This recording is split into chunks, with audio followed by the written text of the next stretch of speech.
জয় গুরু। খামখেয়ালি প্রাণ চ্যানেলে আপনাদের স্বাগত। আজ আমরা পড়ব শ্রুতিস্মৃতি গ্রন্থ থেকে কিছু অংশ। জয় গুরু। ওসব কাটা দিয়ে কাটা তোলা কেন বললাম জানো? ওকে বলে প্রকাশ করা যায় না, ওকে শুধু বুদ্ধির দ্বারা অনুভব করা যায়। এই জন্যই বলে ব্রহ্ম উচ্ছিষ্ট হয় না।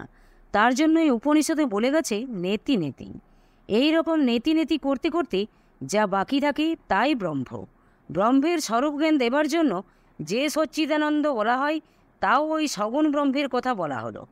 অনন্তকোটি ব্রহ্মাণ্ডের অধিপতি যে ব্রহ্ম, নির্গুণ ব্রহ্ম তারও উপরে। তার 3 পাদ অমৃত আর 1 পাদে বিশ্বব্রহ্মাণ্ড বা সৃষ্টি। 3 পাদ অমৃত বলে আর 1 পাদ যে অনিত্য তা নয়। এই জীবজগৎ প্রবাহরূপে নিত্য। এই জন্যই গীতায় বলেছে প্রকৃতিং পুরুষ নৈব বিদ্যনাদি উভাবপি। পরশুরামবাবু জিজ্ঞাসা করলেন, তবে মহাপ্রলয়টা কি? ঠাকুর বললেন, ব্রহ্মের চিৎ সমুদ্রে অনন্তকোটি ব্রহ্মাণ্ড সমুদ্রে জল বুদবুদের মতো উঠছে, ফুটে জল হয়ে জলে মিশে যাচ্ছে, আবার উঠছে। এই রূপ লীলা অনন্তকাল ধরে হচ্ছে। একেবারে সমস্ত বিশ্বব্রহ্মাণ্ডের প্রলয় হয় না। শাস্ত্র পুরাণাদিতে যে প্রলয়ের কথা বলা হয়েছে তা একটা ব্রহ্মাণ্ডের প্রলয়ের কথাই বলা হয়েছে। বেদান্ত ব্রহ্মাণ্ড বিচার করেননি। বেদান্তে ব্রহ্ম জীব বিচার আছে। সাংখ্য দর্শন বেশ সুন্দরভাবে ব্রহ্মাণ্ড বিচার করেছে। আবার অন্যান্য দর্শনে ন্যায়, বৈশেষিক প্রভৃতিতে আরও স্থূল বিষয়ের সুন্দরভাবে বিচার আছে। বেদান্ত ব্রহ্মের 4 প্রকার অবস্থা দেখিয়েছেন: নির্গুণ ব্রহ্ম চৈতন্য, সগুণ ব্রহ্ম চৈতন্য, কূটস্থ চৈতন্য আর জীব চৈতন্য। নির্গুণ ব্রহ্ম চৈতন্য দ্রষ্টা, সাক্ষী চেতা। সগুণ ব্রহ্ম অনন্ত কোটি ব্রহ্মাণ্ডের অধিপতি। কূটস্থ চৈতন্য এক এক ব্রহ্মাণ্ডের অধিপতি। আর জীব চৈতন্য এই দেহভাণ্ডের অধিপতি জীব। সগুণ ব্রহ্মই কূটস্থ চৈতন্য রূপে সৃষ্ট সকল বস্তুতেই জড়, অজড়, স্থূল, সূক্ষ্ম, চেতন, অচেতন সব জিনিসেই বর্তমান আছেন। আবার তিনি জীবদেহে অবিদ্যামোহিত হয়ে জীবরূপে অহংজ্ঞানে আত্মকর্তৃত্বাভিমানে সংসার যাত্রা নির্বাহ করছেন এবং কর্মানুযায়ী সুখ দুঃখ ভোগ করে জন্ম মৃত্যুরূপ সংসার প্রবাহে আবদ্ধ হয়ে রয়েছেন। জীবদেহে যিনি কূটস্থ চৈতন্য তিনিও দ্রষ্টা, সাক্ষিশ্চেতা, নির্বিকার ব্রহ্ম। ব্রহ্মের 1 পাদে গুণের ক্রিয়া, অন্য 3 পাদ অবিকৃত অমৃতময় 3 পাদে মায়া লীন হয়ে আছেন। সেখানে তার এতই প্রেম যে তিনি তার পৃথক সত্তা হারিয়েছেন। এই জন্য তাকে যোগমায়া বলে। যোগমায়া যুক্ত মায়া। পরশুরামবাবু জিজ্ঞাসা করলেন, এই যে অর্জুনকে বিশ্বরূপ দেখালেন আর ভগবান বললেন যে এরূপ দর্শন আর কারো ভাগ্যে ঘটেনি, তিনি তো আরও অনেককে বিশ্বরূপ দেখিয়েছিলেন। ঠাকুর বললেন, ভগবান অর্জুনকে যে বিশ্বরূপ দেখিয়েছিলেন তার কাউকে দেখাননি। এসব দর্শন সাধকের অবস্থা ভেদে বিভিন্ন হয়। সাধারণে যে অবস্থার বিষয় জানে না তাই শাস্ত্র ও ভগবত বাক্য মিথ্যা বলে প্রতিপন্ন করতে চায়। নিজের ভ্রান্ত বুদ্ধিতে জগৎকেও ভ্রান্ত করতে চায়। সৎ চিৎ আনন্দ যে ব্রহ্মের নির্দেশ, উনি সগুণ ব্রহ্ম। উনি পর অপর দুই, দ্রষ্টাও বটে আবার ভোক্তাও বটেন। এই জীবজগৎ কেমন? যেমন মাকড়সার জাল। মাকড়সা তার নিজের লালাতে জাল তৈরি করে নিজে তার উপর বসে থাকে। মাকড়সারই জাল, কিন্তু জাল মাকড়সা নয়।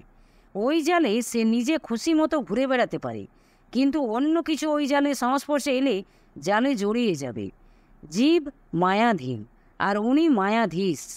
ব্রহ্ম সচ্চিদানন্দময়, আত্মা সচ্চিদানন্দ ঘন। ভগবান সচ্চিদানন্দ ঘন বিগ্রহ। যেমন বাষ্প, জল আর বরফ। আলোরও 3 অবস্থা দেখা যায়: যেটা ছড়িয়ে পড়ে বস্তু প্রকাশ করে, যেটা রশ্মি, সেটা ময় অবস্থা। আবার আলোর একটা জমাট অবস্থা দেখা যায়, যেটা তার রূপ, সেটা ঘন অবস্থা। আবার ওই আলোর মধ্যে একটা ঘনতম জমাট অবস্থা আছে, যেটা সাধারণ দৃষ্টিতে দেখা যায় না, সেটা ঘন বিগ্রহ অবস্থা। বিজ্ঞানে বলে যে তেজের খুব গাঢ় অবস্থা যা তা আমাদের চোখ ধারণ করতে পারে না, সেটা কালো মতো দেখায়। ওই কালোটাই জ্যোতির একেবারে বিগ্রহ অবস্থা। সূর্যেরও ঠিক তাই। যা বিকীর্ণ হয়ে জগতে পড়ে বস্তু প্রকাশ করছে সেটা ওই ময় অবস্থা, যেমন সূর্যরশ্মি। তারপরে ওই রশ্মির ঘনীভূত অবস্থা যেমন সূর্যমণ্ডল, যা আমরা সূর্য বলে দেখে থাকি। আবার বেশ ভালো করে সূর্যের দিকে তাকিয়ে থাকলে ওই সূর্যের মধ্যেও আবার একটি কালো ঘন জমাট ভাবের জিনিস দেখা যায়। তিনি সূর্যমণ্ডলবর্তী পুরুষ বা ভর্গদেব, তেজের ঘনীভূত বিগ্রহ মূর্তি। সেটা সাধারণ চোখে দেখা যায় না। জ্যোতি যেমন জড়ের সংস্পর্শে এলে তবে তার অস্তিত্ব বোঝা যায়, তেমনি ব্রহ্ম এই জড়ের সংসর্গে এলেই তবে উপলব্ধ হন। ব্রহ্ম উপলব্ধি এই জড় সহায়ই করতে হয়। ব্রহ্মের দুটি শক্তি, একটি বিকিরণ শক্তি আর অপরটি সংহরণ শক্তি। একটি অবিদ্যামায়া বা অজ্ঞান শক্তি, অপরটি বিদ্যামায়া বা জ্ঞান শক্তি বা চিৎ শক্তি। অবিদ্যামায়া শক্তিতে জীবের বিষয় প্রাপ্তি, আর চিৎ শক্তিতে অন্তর্মুখীন গতি। তা থেকে জীবের স্বরূপ জ্ঞান বা আত্মজ্ঞান লাভ হয়। 2রা অগ্রহায়ণ, রবিবার, 1330। পরশুরামবাবু আজ ঠাকুরকে জিজ্ঞাসা করলেন, ধ্যানে যে মূর্তি দেখা যায় ও মূর্তি দেখলে জীবের সংসার বন্ধন মোচন হয়? ঠাকুর বললেন, না, ধ্যান অবস্থায় প্রথমে যে মূর্তি দেখা যায় ও মনেরই একটা খেলা। মন ধ্যায় রূপ ধারণ করে, তাই অমন দেখা যায়। সাধক তা বেশ বুঝতে পারে। ধ্যাতা ধ্যায় বস্তুর প্রথম দর্শনে দেখে যে ওই মূর্তি চঞ্চল ও নড়তে থাকে। মনও চঞ্চল কিনা তাই এই চঞ্চলতা দেখা যায়। পরে মন যতই স্থির হতে থাকে, ধ্যান যতই গাঢ় হতে থাকে, ততই দেখা যায় ওই মূর্তি স্থির হচ্ছে। পরে ওই মূর্তি একেবারে স্থির হয়ে যায়, আর ওই মূর্তি যেন কাঠ বা পাথরের মূর্তির মতো মনে হয়। তখনকার অবস্থা অবশ্য ভালো অবস্থা, কিন্তু ওরকম দর্শনে জীবের বন্ধন ঘোচে না।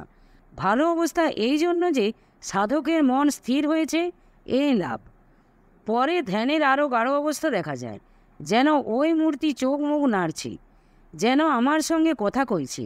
আবার আরও পরের অবস্থায় ওই মূর্তি ক্রমে ক্রমে মিলিয়ে যাচ্ছে, মিলিয়ে গিয়ে আবার যেন এক জ্যোতির্ময় মূর্তিরূপে পরিণত হচ্ছে। প্রথম হলো মনোময় মূর্তি, দ্বিতীয় ভাবময় মূর্তি, আর তৃতীয় তত্ত্বময় মূর্তি।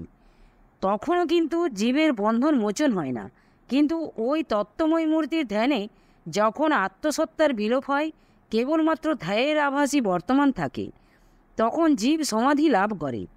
তাতে জীবের জীবত্ব ঘুচে যায়। তখন তার কর্ম ক্ষয় হয়, সমস্ত সংশয় ছিন্ন হয়।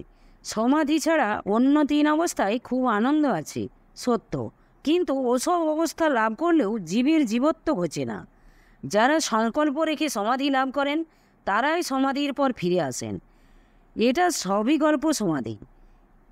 দেহত্যাগের পর তাদের দেবযানে গতি হয়। সবই কল্প সমাধির পরিপক্ক অবস্থায় যখন সংকল্প বিকল্প কিছুই থাকে না, মন নিরলম্ব হয়ে সমাধিতে লয় পায়, সেই সমাধি নির্বিকল্প সমাধি। সে সমাধির পর সাধারণত জীব আর ফেরে না, তবে ওখান থেকেও কেউ কেউ ফিরে আসেন। জগৎগুরু তাদের ধাক্কা দিয়ে নামিয়ে দেন। তারাই জীবনমুক্ত পুরুষ। সেই সব মহাপুরুষরাই সদ্গুরু পদবাচ্য। জগৎগুরু তাদের ফিরিয়ে আনেন গুরুরূপে সংসারে কাজ করবার জন্য। দেহত্যাগের পর তাদের আরও কোনো পথে গতি হয় না। দেহত্যাগে তারা নির্বাণ মুক্তি লাভ করেন। পরশুরামবাবুর সঙ্গে ঠাকুরের অনেক কথা হলো। আমি কার্যান্তরে ছিলাম, মাঝে একটা কথা শুনলাম। ঠাকুর বলছেন ভগবানের 3 শক্তি, সম্বিত, সন্ধিনী আর হাল্লাদিনী। সম্বিত ও সন্ধিনী শক্তি বিষয় শক্তি, সরস্বতী আর লক্ষ্মী, ওতে জ্ঞান আর ঐশ্বর্য লাভ হয়। হাল্লাদিনী শক্তি শ্রী রাধিকা, ইনি কৃষ্ণের স্বরূপ শক্তি, ওতে জীবকে পরমের সমীপবর্তী করে আনন্দ উপভোগ করায়। জয় গুরু, জয় গুরু। আজ এই পর্যন্তই। যদি আপনাদের ভালো লেগে থাকে তাহলে চ্যানেলটিকে সাবস্ক্রাইব করে সাথে থাকবেন। জয় গুরু, জয় গুরু।